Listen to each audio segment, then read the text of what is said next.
The name Rolls-Royce means one thing to almost everyone on Earth: the absolute pinnacle of wealth, prestige, and engineering perfection.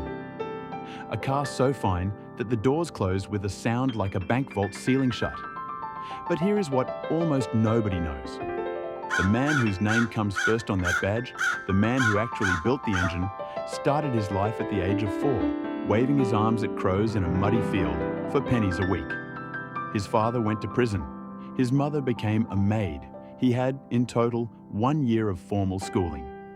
And the man whose name comes second on that badge, the one born into a baron's mansion in Mayfair, educated at Eton, who had everything from the day he arrived in this world, was dead before his 33rd birthday. This is the story of how the most unlikely partnership in engineering history was born, and what it cost both men. Frederick Henry Royce was born on the 27th of March, 1863, near Peterborough, the youngest of 5 children in a family collapsing under debt.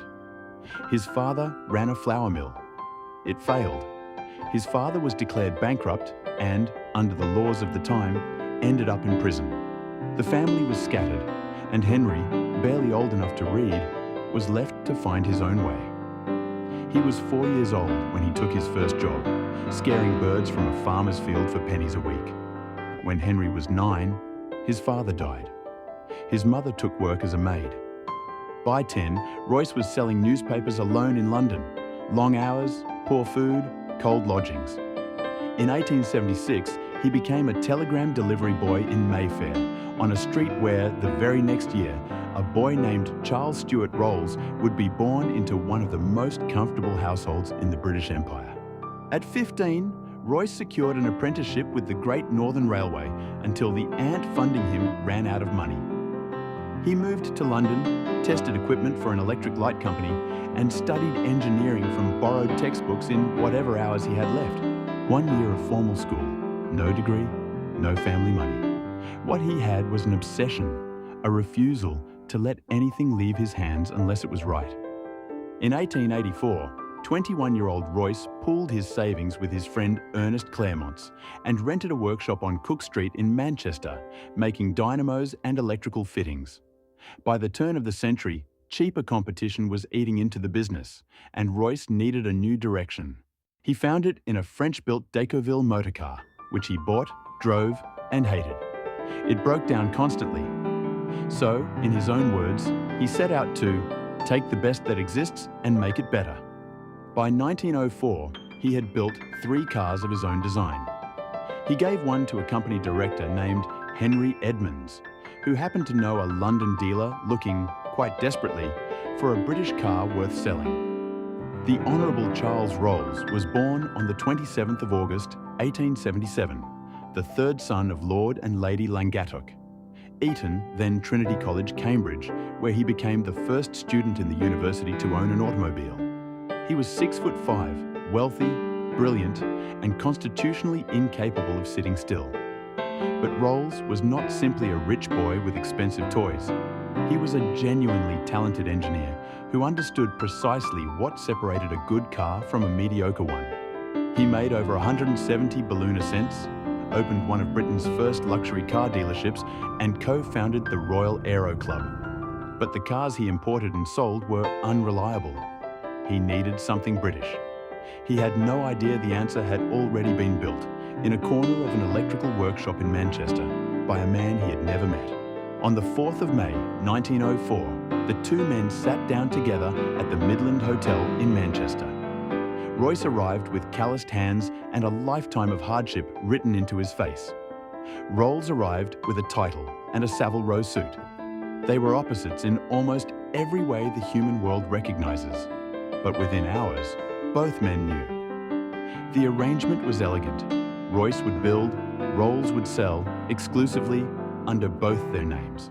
Rolls-Royce Limited was incorporated in 1906. The car that made the name immortal arrived that same year, the 40-50 horsepower model, soon nicknamed the Silver Ghost for how quietly it ran. In 1907, the Royal Automobile Club observed it across a 15,000-mile reliability trial, run almost continuously for weeks. It finished having required a single unscheduled part replacement. The trade magazine The Autocar delivered a verdict that has followed the brand for more than a century. It was, they wrote, the best car in the world. Orders climbed so fast, the company opened an entirely new factory in Derby in 1908, and it was Rolls' own sales manager, Claude Johnson, who built much of the mythology around the badge, insisting on the kind of exclusivity that made owning a Rolls-Royce as much a statement as a purchase. By 1910, the partnership was soaring, but Rolls had turned his gaze skyward. In June of that year, he became the first Briton to complete a non-stop double crossing of the English Channel by aeroplane. 3,000 people watched him land. He was 32 years old, seemingly unstoppable. Then, 40 days later, it ended. On the 12th of July, 1910, at an air show in Bournemouth, the tailpiece of his aircraft broke apart mid-flight. Charles Rolls was pulled from the wreckage with a fractured skull and pronounced dead at the scene. He was the first Briton to die in a powered aircraft. He was 32 years old. Rolls never lived to see what his own death helped set in motion. When the First World War broke out, Rolls-Royce's Eagle engine, designed largely by Royce himself, went on to provide roughly half of the total horsepower flown by Allied aircraft, later powering the first non-stop transatlantic flight in 1919. A company built on silence and smoothness on the ground had, within a decade, become essential to victory in the air. Royce carried on. He always carried on. He had been seriously ill twice already from overwork, but he never stopped designing, even from his sickbed on the Sussex coast, where drawings flowed from him and ideas arrived at 4 in the morning. In his career, he filed 301 patents. The man with 1 year of school. 301 patents. In the late 1920s, his R engine, built for Britain's Schneider Trophy seaplane team, set a new world airspeed record of over 400 miles per hour. In 1930, he was made a baronet, Sir Henry Royce, the telegram boy from Mayfair who had become Sir Henry, and who wrote to every employee at the company to thank them personally for the honour. He died on the 22nd of April, 1933.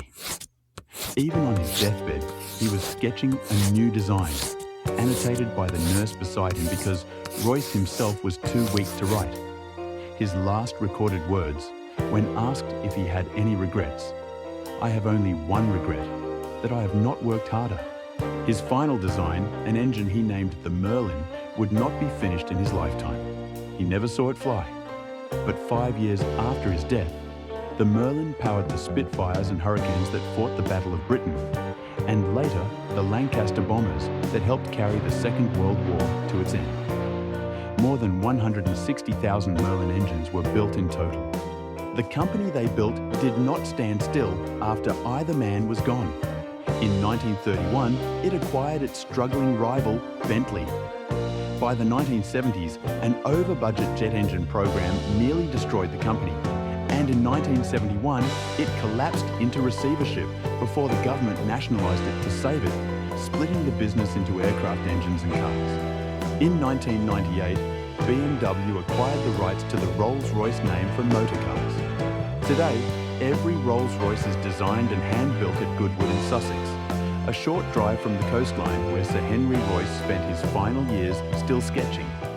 Two men, born 14 years apart into worlds that could not have been more different. One had everything from the very first moment and burned brightly and briefly, like a comet across a summer sky. The other had nothing and built everything, brick by brick, callus by callus, with his own bare hands. Charles Rolls gave the company its name, its connections, and its soul.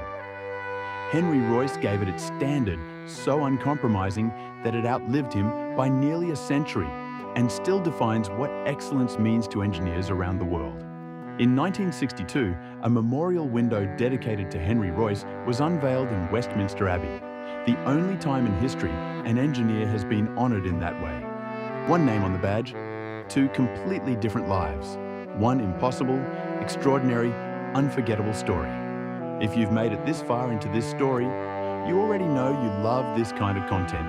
The real history, the real people, the versions of these stories that the documentaries never quite tell. So subscribe, because every week on this channel we go deep into one great life. someone who started with nothing, or someone who had everything and lost it all. Someone who changed the world, or tried to, and paid the highest possible price.